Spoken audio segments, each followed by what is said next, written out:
Live shots with Puneet Agarwal के सभी viewers को मेरा नमस्कार। इससे पहले के एपिसोड में हमने देखा सक्षम गोयल जी के साथ इंटरव्यू और आईएएस में जाने के लिए जो भी माइंडसेट की ज़रूरत होती है उसको किस तरह से हम मैनेज करना चाहिए या कर सकते हैं।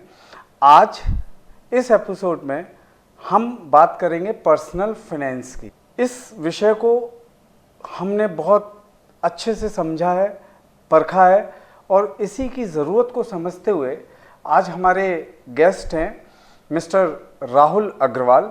ही is the assistant director finance management in defence headquarter training institute. इनकी जो क्वालिफिकेशन है वो है बीटेक फ्रॉम इलाहाबाद मोतीलाल नेहरू और उसके बाद ही डिड हिज एमबीए।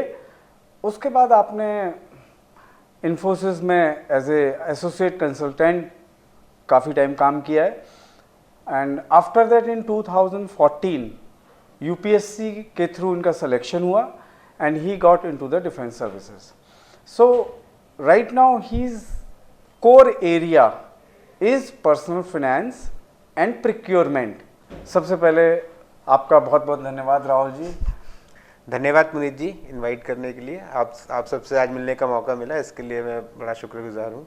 तो सबसे पहले शुरुआत करने से पहले राहुल जी मैं ये समझना चाहूँगा कि what is personal finance. Personal finance की डेफिनेशन क्या है और इसको हम कैसे समझ सकते हैं। पुनीत जी आपने बहुत ही अच्छा प्रश्न पूछा, क्योंकि कई बार हम लोग पर्सनल फाइनेंस को बड़ा ही एग्जॉटिक सा टॉपिक मानते हैं कि ये चीज़ कुछ ऐसी है जिसके बारे में हमें समझ नहीं है। पर्सनल फाइनेंस का एक सिंपल सा मतलब है कि आप अपने जो पैसे को कैसे मैनेज करते हैं कि लाइफ में जो भी आपको गोल्स, आपके एस्पिरेशंस हैं कि आपको एक अच्छा घर चाहिए, आपको एजुकेशन चाहिए, आपको फैमिली के लिए कुछ एक्वायर करना है, तो अपने पैसे को आप कैसे गोल के अकॉर्डिंगली मैनेज कर सकते हैं so that at the end you will attain what ever you desire for. That is the crux of personal financial management. दूसरा मेरा जो क्वेश्चन है आपसे वो ये है कि एक इसकी इम्पोर्टेंस क्या है जिससे कि हम लोगों को बता सकें, और शुरुआत में बच्चों को क्या हमें इसको बताना चाहिए, समझाना चाहिए, और अगर समझाना चाहिए तो हमें किस एज से इसको शुरू करना चाहिए। पुनीत जी आपके मैं पहले प्रश्न का अभी उत्तर देता हूँ कि जब मैं इम्पोर्टेंस की बात करता हूँ तो एक बहुत पुरानी स्टोरी है, एक एंट एंड द ग्रास हॉपर करके एक स्टोरी पढ़ाई जाती है बचपन में कि एक एंट और एक ग्रास हॉपर थे। एंट पूरे साल मेहनत करती थी अन्न बचाने के लिए, जिससे कि जब बारिश का समय आए तो उसे खाने पीने के लिए पर्याप्त अमाउंट में भोजन मिले। और एक ग्रास हॉपर था, पूरे सीज़न गाने बजाता था और जब संकट की घड़ी आती थी तो परेशान होता था। तो पर्सनल फाइनेंस मैनेजमेंट का बेसिक मतलब यही है कि आप थोड़ा थोड़ा करके अपने प्रोफाइल को कैसे स्ट्रॉन्ग करते हैं, अपने मनी को कैसे स्ट्रॉन्ग करते हैं, ताकि ज़िंदगी में अगर कोई कठिन क्षण आता है तो कैसे आप उसके ऊपर विजय प्राप्त कर सकते हैं और अपनी इच्छाओं को पूर्ण कर सकते हैं। अब आपने जो दूसरा प्रश्न पूछा कि क्या बच्चों को इस बारे में अवगत कराना चाहिए, तो मैं बोलूँगा कि एक बहुत बड़ी आयरनी है, विडंबना है कि आज के दौर में हमारा जो एजुकेशन सिस्टम है वो फिजिक्स, केमिस्ट्री, मैथ्स में तो लोगों को बहुत ज़्यादा स्किल कर रहा है, बट एक जो लाइफ स्किल है पर्सनल फाइनेंशियल मैनेजमेंट की उसमें इतना फोकस नहीं है। इसलिए हम एक क्वालिफाइड इंजीनियर और एमबीए तो डॉक्टर तो क्रिएट कर रहे हैं, बट उनको हम वो स्किल्स नहीं दे पा रहे हैं कि अपने पैसे को कैसे मैनेज करें। तो इसलिए एक यंग एज एक इम्प्रेशनेबल माइंड होता है, अगर हम तभी उनके माइंड में एक ऐसी भावना व्यक्त करें या ऐसी भावना को डेवलप करें कि कैसे इसको करना है, तो that will be a very good starting point two imbibe the practice of personal financial management. बहुत ही शानदार तरीके से आपने हमें ये बात बताई राहुल जी। अब ये तो हमने शुरुआत कर ली कि हमने बच्चों को समझाना शुरू कर दिया। अब एक नए व्यक्ति के लिए जिसने अपना जॉब शुरू किया है और जिसको पहली सैलरी मिली है, कई बार उसके सामने इतनी हर्षोल्लास और उमंग का एक समय होता है कि वो समझ नहीं पाता कि उस सैलरी को वो अपने किस तरह से उसको फाइनेंस मैनेजमेंट के उसमें लाए या पार्टियों पर या अन्य प्रकार के रिक्रिएशनल या एंटरटेनमेंट पर उसे नष्ट कर दे। तो एक बहुत अच्छा प्रोवर्ब किया जाता है कि either you start saving from day one or one day you will have to need saving. तो हमें डे वन से सेविंग की जो हैबिट है उसको डेवलप करना है, वो हमारे लिए बहुत इंपॉर्टेंट है। हमारे अंदर अक्सर एक फीलिंग होती है कि अभी तो मेरी सैलरी कम है, जब मेरी सैलरी बढ़ेगी तब उसके बाद मैं सेविंग करूँगा।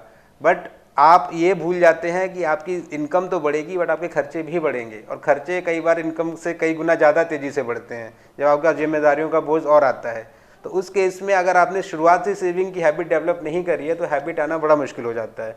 और इसलिए मैं जितने भी नए मेरे यहाँ ट्रेनीज़ आते हैं, नए नए ज्वाइन करते हैं, उनको मैं यही रिकमेंड करता हूँ कि एक 50-30-20 का एक रूल फॉलो करिए कि जो भी आपको सैलरी मिलती है 50% पैसा आप उसको अपनी ज़रूरतों पे खर्च करिए, 30% पैसे को आप अपने शौक, अपने पैशंस, अपने हॉबी, जो आप डिस्क्रिशनरी एक्सपेंडिचर बोलते हैं, उस पर करिए।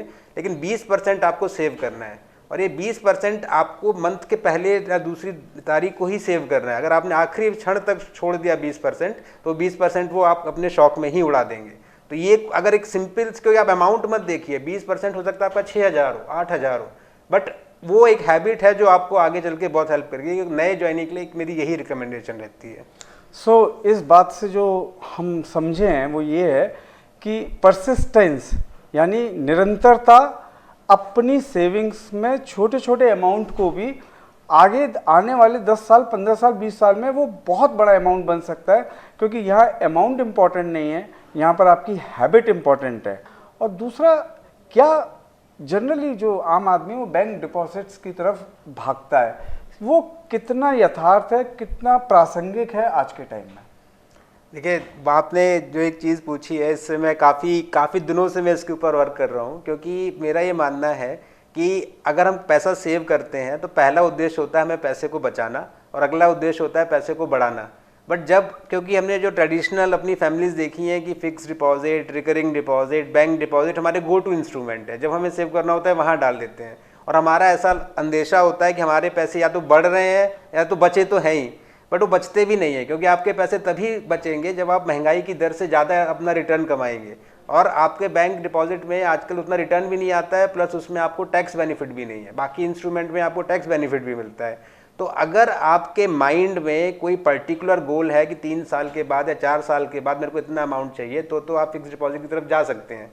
अदरवाइज सारा पैसा फिक्स डिपॉजिट में डालना बुद्धिमानी नहीं है, क्योंकि ये लंबे दौर में आपके पैसे को कम कर देगा। तो इसलिए आपको कुछ ऐसे अलग एवेन्यूज़ हैं जो हम फाइनेंशियल एसेट्स बोलते हैं, गोल्ड बोलते हैं, इसी तरीके से कई और एवेन्यूज़ हैं जहाँ पर आप एक्सप्लोर कर सकते हो, जिससे कि लॉन्ग रन में आपका पैसा आपको एक बढ़ के मिले और आपके जो गोल्स हैं उसको आप अचीव कर पाएँ। तो आपके इस रिप्लाई से मेरे को ये समझ में आता है कि समय को देखते हुए, व्यक्ति की ज़रूरतों को देखते हुए आपको अपने एवेन्यूज़ को डिसाइड करना पड़ेगा। इसके साथ एक चीज़ और है जो आजकल बहुत इम्पॉर्टेंट हो गई है, कोरोना के बाद से हेल्थ इश्यूज़ इतने बढ़ गए हैं, एन नंबर ऑफ कोई ना कोई परेशान है, उसको हम लोग मेजरली इंडियंस, अभी तो काफ़ी अवेयरनेस आ गई है, लेकिन अभी भी 140 करोड़ लोगों के देश में मात्र बहुत ही कम एक ऐसा परसेंटेज है जो इसकी तरफ है। तो मैं जानना चाहूँगा क्या हेल्थ इंश्योरेंस वाकई में इम्पॉर्टेंट है, या इसको अपने पोर्टफोलियो से मैं नहीं रखना चाहिए?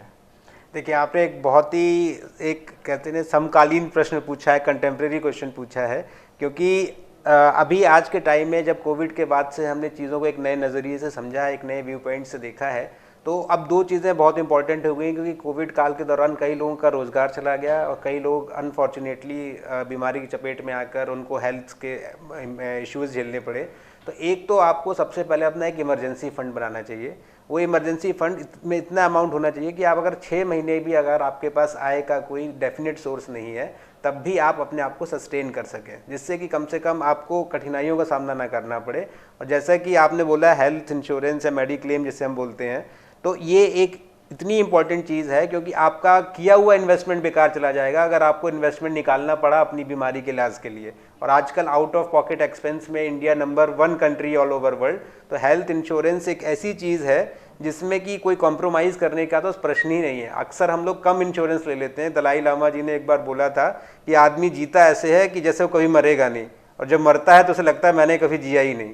तो इसीलिए हमको वो एक माइंड सेट है, उसको चेंज करना है कि हम अब हेल्थ इंश्योरेंस अगर अच्छे अमाउंट का लेंगे तो एटलीस्ट हम रिस्क मतलब बिना किसी टेंशन के अपने बाकी गोल्स हैं उनको परसू कर सकते हैं।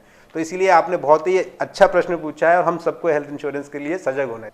फाइनेंशियल या पर्सनल मैनेजमेंट में एक बहुत बड़ा फैक्टर है क्रेडिट कार्ड्स का।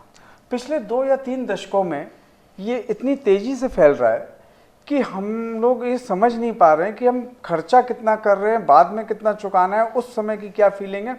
तो मैं चाहूँगा कि हमारे यूथ को या हमारे व्यूअर्स को आप क्रेडिट कार्ड संस्कृति की थोड़ी सी चीज़ बताएं।